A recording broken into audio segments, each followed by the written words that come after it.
యేసుక్రీస్తు నామంలో మీకందరికీ హృదయపూర్వక ధన్యవాదాలు తెలియపరుచుకుంటూ ఉన్నాను. ఇదే రీతిగా ఈ ఉదయకాలం ఆత్మీయ ఆహారం అనే ఈ యొక్క కార్యక్రమానికి మిమ్మల్ని ప్రేమపూర్వకంగా ఆహ్వానిస్తూ ఉన్నాను. బాగున్నారు కదూ? మీ కుటుంబాలంతా కూడా చక్కగా ఉన్నాయని నేను దేవుని స్తుతిస్తూ ఉన్నాను. మీ పిల్లలు అందరూ కూడా బాగున్నారు కదూ? దేవునిలో మనం ఎదుగుచు ఆయన యొక్క సంపూర్ణతలో మనం రావాలని ప్రభు యొక్క ఉద్దేశమై ఉంటున్నది. చూడండి, ఎఫెసీయులకు రాసిన పత్రికలో మనం చూస్తే 4వ అధ్యాయము 11-12 వచనాల ప్రకారము మనమందరము విశ్వాస విషయములోను దేవుని కుమారుని గూర్చిన జ్ఞాన విషయంలోని ఏకత్వం పొంది సంపూర్ణ పురుషుల మగ వరకు అనగా క్రీస్తునకు కలిగిన సంపూర్ణతకు సమానమైన సంపూర్ణత గలవారి మగుటకు ఆయన ఇలాగ నియమించెను. సోదరి సోదరుడా, దేవుని యొక్క ఉద్దేశం నీ పట్ల ఏమిటో తెలుసా? ఆయనకున్న యొక్క సంపూర్ణత నీలో కూడా ఉండాలనేసి, క్రీస్తునకు సమానమైన సంపూర్ణత నీలో ఏర్పడాలని ప్రభు కోరుకుంటూ ఉన్నాడు. అది ఆయన చేయడానికి 3 విషయాలతో ఆయన చేస్తూ ఉంటాడు. మొట్టమొదటిగా మనం చూసినట్లయితే 2వ తిమోతి పత్రిక 3వ అధ్యాయము 14-17 వచనాలు మనం చదివితే, దేవుని యొక్క వాక్యము ద్వారా మనల్ని సంపూర్ణత చేయడానికి ఇష్టపడుచున్నాడు. దేవుని యొక్క వాక్యం మనల్ని తప్పుదిద్దడానికి, మనల్ని ఆదరించడానికి, శిక్ష చేయడానికి, శిక్షణ ఇవ్వడానికి అంతా కూడా ఉపయోగపడుతూ ఉంటుంది. కాబట్టి క్రమబద్ధకంగా దేవుని యొక్క వాక్యాన్ని నువ్వు చదవకపోతే నీవు కానీ నేను కానీ దేవుని యొక్క సంపూర్ణతలో ఎదగలేమని సత్యాన్ని మనం ఇక్కడ జ్ఞాపకం చేసుకోవాలి. దేవుని యొక్క వాక్యం లేకుండా నేను సంపూర్ణ అవుతామనంటే అది ఉట్టి మాటే. కాబట్టి కీర్తనాకారుడైన దావీదు అన్నాడు, నా హృదయంలో నీ వాక్యం ఉంచుకున్నటను బట్టే నేను పాపము చేయకుండా ఉన్నానని సెలవిచ్చాడు ఆయన. అంతేకాదు, మనం చూసినట్లయితే దేవుని యొక్క వాక్యం మనల్ని ఆదరిస్తూ ఉంటుంది, మనల్ని సర్వ సంపూర్ణతలోకి నడిపిస్తూ ఉంటుంది. పరిశుద్ధాత్మ మన మీదకి వచ్చినప్పుడు యేసు ప్రభు చెప్పిన మాటల నుంచి తీసుకుని మనల్ని సర్వ సత్యంలోకి నడిపించేటువంటి వ్యక్తిగా ఉంటాడు. కాబట్టి దేవుని యొక్క వాక్యం ద్వారా మనం సంపూర్ణ అవుతామన్న సత్యాన్ని మనం జ్ఞాపకం చేసుకోవాలి.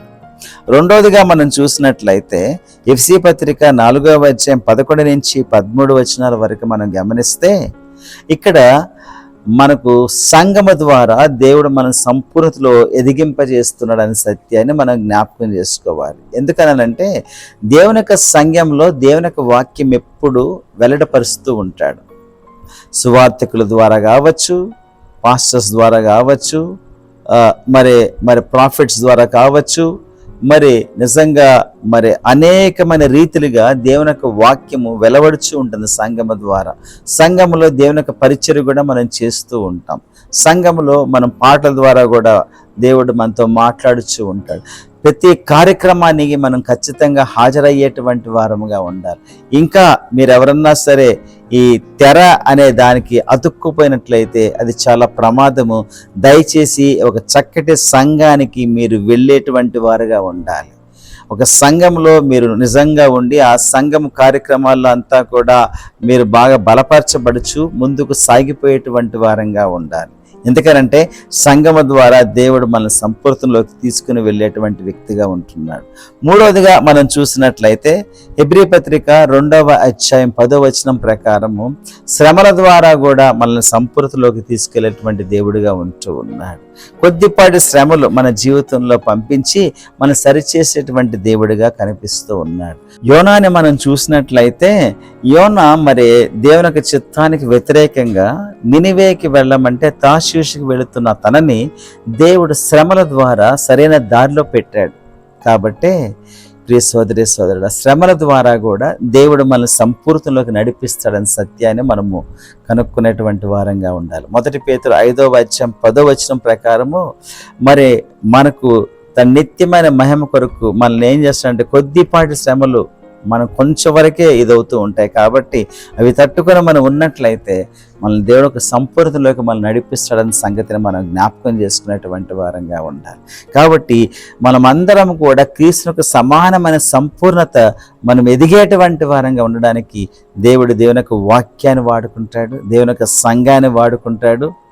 దేవుడు శ్రమల ద్వారా కూడా మనల్ని పరిపూర్ణతలోకి తీసుకుని వెళ్తాడని సత్యాన్ని మనం తెలుసుకొని ఈ మూడింటిని ఉపయోగించుకొని దేవుడు మనల్ని చక్కగా తన యొక్క స్వరూపంలోకి తీసుకొస్తాడని సంగతిని మనము భావించేటువంటి వారంగా ఉండాలి. ఒకవేళ నీవు దేవుని యొక్క వాక్యం చదవకపోతే ఈరోజు నిర్ణయం చేసుకో. దేవుని యొక్క సంఘానికి నువ్వు కంటిన్యూస్గా అటెండెన్స్ ఇవ్వకపోతే అది కూడా జ్ఞాపకం చేసుకొని సంఘానికి అతుకుపడు. మూడవదిగా శ్రమ వచ్చినప్పుడు దేవా thank you so much for loving మీ అని ఆయనకి చెప్పు పైకి చూసి. అలాగా దేవుడు పంపించే శ్రమలు కూడా మనం అవి ఆశీర్వాదాలుగా తీసుకొని చక్కగా ఎదిగేటువంటి వారంగా ఉండాలి. ప్రార్థన చేసుకుందామా? ప్రేమగల మా దేవ, కృపగల మా రక్షక, మీకు వందనాలు స్తోత్రాలు చెల్లించుకుంటూ ఉన్నాము తండ్రి. మమ్మల్ని మీ సంపూర్ణతలో ప్రభువు నడిపించాలని మీరు ఎంతగానో ఆశపడుచున్నందుకు మీకు వందనాలు స్తోత్రాలు. మేము ఎల్లప్పుడూ ప్రభువా యేసయ్య సంఘము ద్వారా, అలాగా ప్రభు వాక్యము ద్వారా, శ్రమ ద్వారా మమ్మల్ని సంపూర్ణతలోకి మేము వెళ్ళేటువంటి కృపను మాకందరికి కూడా దయచేయవలసిన వేడుకుంటూ ప్రభా ఈ దిన ఆశీర్వాదాలతో నింపండి. ఎవరికి ఏం అక్కర్లు ఉన్నాయి మీరు ఎరిగి ఉంటున్నారు తండ్రి. ప్రతి అక్కర్ని ప్రభా మీ నామంలో వారికి ఇవ్వవలసిందిగా మనవి చేసుకుంటూ, మా యొక్క శ్రోతలు ఏమైతే ఈ సమయంలో ప్రార్థన చేస్తున్నారు అవన్నీ వారికి దయచేయవలసిందిగా మనవి చేసుకుంటూ, సమస్తమైన మహిమ ఘనత మీకే ఆరోపిస్తూ యేసుక్రీస్తు దివ్యమైన నామంలో అడిగి వేడుచు ఉన్నాము తండ్రి. ఆమేన్. ప్రియ సోదరి సోదరుడా, మీరు నిజంగా ఈ యొక్క కార్యక్రమం వల్ల బలపరచబడినట్లయితే దయచేసి ఇతరులకు షేర్ చేస్తారు కదూ. Thank you. God bless you all.